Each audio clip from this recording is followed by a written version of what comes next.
আমার সামনে ভবিষ্যৎ যে পৃথিবীতে যতদিন বেঁচে থাকি সবার উপরে থাকবো, সম্ভব কিনা? তোমরা কি চিন্তা করলে সম্ভব? বলো, মনে করো সম্ভব, অবশ্যই সম্ভব। তবে সেটার জন্য ক্ষুদ্রতার স্বার্থ তোমাকে ত্যাগ করতে হবে। ঠিক আছে? ক্ষুদ্রতার স্বার্থ কি করতে হবে? ত্যাগ করতে হবে। বলে আমি যদি লেখাপড়া সারাদিন করতে করতে থাকি, বান্ধবীদের সাথে যদি না মিশি, তাহলে ওখানে তো ওই যে কাঁচা লঙে গিয়ে নাস্তা করতে যে সবাই, আমি তো সেটা পাবো না। এইটা কিন্তু চিন্তা করলে কিন্তু তোমার আর লেখাপড়া হবে না। তোমার লেখাপড়ার সাথে বান্ধবীদের সাথে মিশবে, বন্ধুদের সাথে মিশবে, ঠিক আছে? কিন্তু নিজের স্বার্থটা নিজেকে রক্ষা করতে হবে। আমার এখানে খেয়াল করে সবাই যে আগে যা করছো সেটা শেষ। আমি নিজে লেখাপড়া এইরকম করে আজকে থেকে পান করতে হবে। আমি নিজে সম্পূর্ণ নিজের মতো করে লেখাপড়া করে আমি এই অনার্স পাস করব। কারো থেকে পরীক্ষা হলে আমাকে দেখাইলে দেখবো না। কোন কেউ যদি নকল করার যদি সুযোগ থাকে, দেখে দেখে লেখার যদি সুযোগ থাকে, সেটাও আমি করবো না। আমি 100% নিজের লেখাপড়া করে, নিজের লেখাপড়া নিজে করে 100% নিজে লিখে সার্টিফিকেট অর্জন করবো। এরকম কেউ হাত তুলো তো, এরকম আসো কিনা যে সুযোগ পাইলেও কারো থেকে দেখবে না পরীক্ষার হলে? ওই পিছনে উঠে কি দেখবে? সুযোগ পেলেও পরীক্ষার হলে কারো থেকে দেখবে না। এরকম কার আসো দেখবে? হ্যাঁ, এইরকম করে যদি তুমি যদি পরীক্ষা দিতে পারো, তাহলে এই রেজাল্টটা তোমার কাছে আসবে। কারণ অন্যের কাছ থেকে তুমি পাস করবে যে, কিন্তু ইন্টারভিউতে টিকবে না, বিসিএস তোমার হবে না, ভালো কিছু করা তোমার হবে না। যা কিছু করবে শুধু রেজাল্ট পাবে। অনেকে রেজাল্ট ভালো করে, জিপিএ 5 পেয়েছে, কিন্তু তারপর দিন জিজ্ঞেস করে যে জিপিএ 5 এটা কত কিভাবে পায়, সেটা জানো না। তুমি ইংলিশে জিপিএ 5 পেয়েছো, সরি A+ পেয়েছো, তো ইংরেজির মধ্যে একটা কিছু লিখতে বলছে, সে আর লিখতে পারে না। সেরকম A+ পাওয়ার কি প্রয়োজন আছে? যেটা বাবু আমি 3 পয়েন্ট পাইছি, 2 পয়েন্ট পেয়েছি, কিন্তু এটা একদম আমার, ঠিক আছে? না হলে বুড়াকালে, এক সময় বয়সকালে গিয়ে মানুষ ওই এক সময় বুঝে আসে না, নিজের সব অপকর্ম নিজের মনের মধ্যে চলে এসে ভালো হতে চায় মানুষ এক সময় বয়স আসলে। তখন ওই যে মুসলিম হইলে হজে যেতে চায়, তারপরে অন্যান্য ধর্মাবলী তীর্থে যেতে চায়। তো এখন যাওয়ার সময় চিন্তা করে যে আমার যাদের হক আমি নষ্ট করেছি তাদেরকে হকগুলো একটু দিয়ে দিই।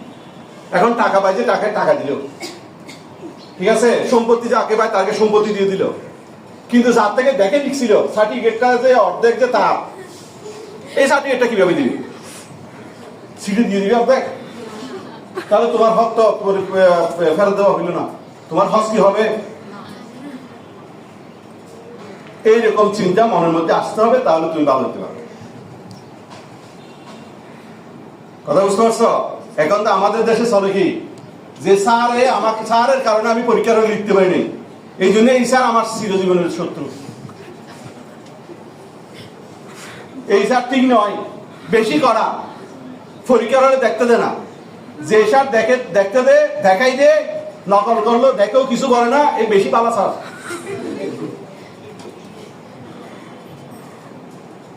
তাহলে সেই রকম থেকে আমাদেরকে বেরিয়ে আসতে হবে। আজকে ইন্টারমিডিয়েট রেজাল্ট বেরিয়েছে, দেখবে যারা লেখাপড়া করে না তারা কেউ পাস করেনি।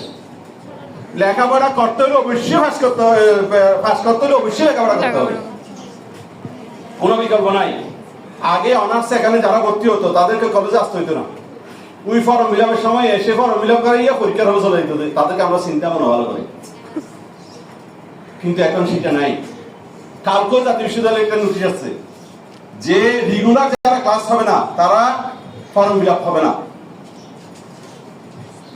যারা রেগুলার ক্লাস করবে না তাদেরকে ইনকোর্স নাম্বার দেওয়া যাবে না, আবার দুইটা ইনকোর্সে যারা অংশগ্রহণ করবে না তারাও ফর্ম ফিল আপ করতে পারবে না। অর্থাৎ জাতীয় বিশ্ববিদ্যালয় চায়, যে বর্তমান সরকার চায় যে আমাদের যে কি বলে দুষ্টু গরুর চাইতে শূন্য গোয়াল ভালো, সেইটা করতে চাচ্ছে। যারা অ্যাকচুয়াল লেখাপড়া করবে তাদেরকে লেখাপড়ায় ভালো করে, কারণ লেখাপড়া করে যাতে সবাই কি তাদের চাকরি পায়, তাদের নিজের ব্যবসা নিজে করতে পারে। ব্যবসা করার জন্য কিন্তু জ্ঞান লাগে, লাগে না? হাত কম্পিউটার বানাতে জানো, পাককমিটা বানাইতে কিন্তু ব্রেন লাগবে, নাহলে পাককমিটা বাঁকা হয়ে যাবে। ঠিক আছে, তুমি বানাতে যাচ্ছ এরকম করে গুলগুলিয়া হয়ে গেল কি বাঁকা, শিং একটা উঠে যাবে। তো সেই কারণে সব কাজের জন্য কি লাগবে, ব্রেন খাটাইতে হবে। সেই ব্রেন খাটিয়ে যদি তোমরা যদি এগিয়ে যাও, ইনশাল্লাহ আমাদের কলেজ এগিয়ে যাবে। আমাদের এই চৌধুরী আবাসিক মহিলা কলেজ এগিয়ে যাওয়া মানে কি পুরো চৌধুরী এগিয়ে যাবে। আর পুরো এগিয়ে যাওয়া চৌধুরী এগিয়ে যাওয়া মানে কি পুরো কক্সবাজার জেলা এগিয়ে যাবে। আর কক্সবাজার জেলা এগিয়ে যাওয়া মানে বাংলাদেশ এগিয়ে যাবে। আর বাংলাদেশ এগিয়ে যাওয়া মানে বিশ্বের সবাই সুখী হয়ে যাবে। সবাই ভালো থাকো, সবাই সুস্থ থাকবে। আরেকটা কথা, এখানে আমাদের সম্মানিত দুইজন বিভাগীয় প্রধান আছে, আমি একটা ডিপার্টমেন্টের বিভাগীয় প্রধান, কিন্তু আমি ওখানে দায়িত্ব পালন করার কারণে আমাদের এখানে মহসিন স্যার আছে। তো আমাদের সাথে যোগাযোগ করতে হবে সবসময়, যে যার যে ডিপার্টমেন্ট স্যারদেরকে জ্বালাতন করতে হবে। কি করতে হবে, সবাই মোবাইল নাম্বার নিয়ে নিবা, ক্লাস আসবা, কলেজে আসবা, রেগুলার ক্লাস যদি না হয় সাথে সাথে ডিপার্টমেন্ট প্রধানকে ফোন দিতে হবে। আমার আজকে ক্লাস ছিল, এখন আমি ক্লাস পাচ্ছি না, টিচার আসেনি। যদি টিচাররা রেসপন্স না করে, ডিপার্টমেন্ট প্রধানও রেসপন্স না করে, তাহলে আমাকেও বলতে হবে যে আমার ওই ক্লাস ছিল, আজকে এই ক্লাসটা হয়নি, সাথে চলে আসতে হবে। আমি সবসময় রেডি ওইটা ধরার জন্য, ফোন করার জন্য। তোমরা কি পারবে সবাই? নিজের অধিকার নিজেকে আদায় করে নিতে হবে। নিজের অধিকার নিজে কি করতে হবে, আদায় করে নিতে হবে। তোমরা এই আজকে হচ্ছে কত, কয় তারিখ, 16 তারিখ। আমাদের 21 তারিখ থেকে একটা পরীক্ষা আছে কলেজে। তো সেই পরীক্ষা এবং আমাদের এখন একটা শিক্ষক আন্দোলন চলতেছে, এই জন্য কয়েকদিন থেকে ক্লাস একটু এলি বলো, গত পরশু দিন থেকে। এই মাসটা যেহেতু 21 তারিখ মানে আগামী কালকে শুধু 2 দিন বন্ধ, এমনি তারপর দিন থেকে এই পরীক্ষা। তো সেখানে এই মাসটা হয়তো সম্ভবত ক্লাসটা হবে না, আগামী মাসের 1 তারিখ থেকে এসে ক্লাস না পেলে সাথে সাথে বলতে হবে, কিছুক্ষণ পর বলতে হবে না।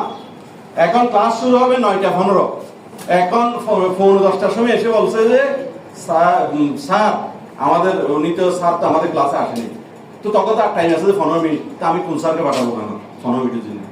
এই জন্য যখন ক্লাস শুরু তখন এসে বলতে হবে, যদি না আসে 10 মিনিটের মধ্যে যদি টিচার হাজির না হয় ক্লাসে, তাহলে বলে দিতে হবে সাথে সাথে। স্যারকে ফোন করতে হবে যে স্যারের ক্লাস ছিল, উনি যদি না ধরে ডিপার্টমেন্টের প্রধানকে ফোন জ্বালাতন করতে হবে। ডিপার্টমেন্টের প্রধান যদি না ধরে আমাকে ফোন দিতে হবে, অথবা আমার অফিসে চলে আসতে হবে। আমরা আগে এখানে অনার্সের নির্ধারিত ক্লাসরুম ছিল না, এখন আমরা এই গত কিছুদিন তোমরাই উদ্বোধন করবে এটা, ওই একদম রাস্তার পাশে যে সিঁড়িটা আছে ওটা দিয়ে 3 তলায় 3 ডিপার্টমেন্টের জন্য 3টা রুম আছে ক্লাসরুম, সেখানেই তোমাদের ক্লাসগুলো হবে। কথা কি বোঝা যাচ্ছে?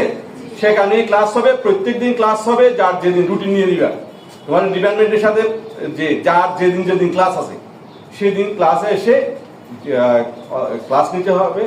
তারপরে যখন ইনক্লুস পরীক্ষা হবে, ইনক্লুস পরীক্ষা ছাড়া, ক্লাস উপস্থিত ছাড়া ফর্ম ফিল আপ কেউ বললেই, সভাপতি মহোদয় যদি বলে, তারপর আমি ফর্ম ফিল আপ করতে দেবো না।